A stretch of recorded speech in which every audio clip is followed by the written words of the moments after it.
যুক্তরাষ্ট্রের president Donald Trump বলেছেন তিনি আশ্বাস পেয়েছেন ইরানের সরকার বিরোধী বিক্ষোভকারীদের হত্যা করা বন্ধ হয়েছে।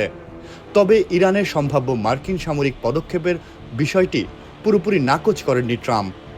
তার আগে হামলার আশঙ্কায় কাতারের একটি বিমান ঘাঁটি থেকে কিছু মার্কিন সদস্য প্রত্যাহারের ঘোষণা দেওয়া হয়।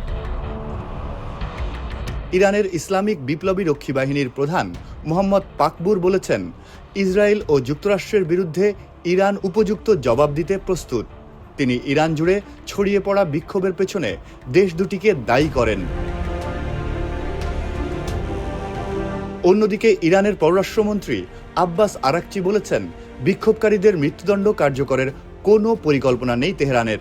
তবে যুক্তরাষ্ট্র যদি কোনো ধরনের হস্তক্ষেপ করে সেক্ষেত্রে পাল্টা জবাব দিতে ইরান প্রস্তুত বলে জানিয়েছে তেহরান। তিনি আরও বলেন, দেশ জুড়ে ছড়িয়ে পড়া বিক্ষোভ কঠোরভাবে দমনের পর ইরানের সরকার পুরো পরিস্থিতির পূর্ণ নিয়ন্ত্রণ নিয়েছে।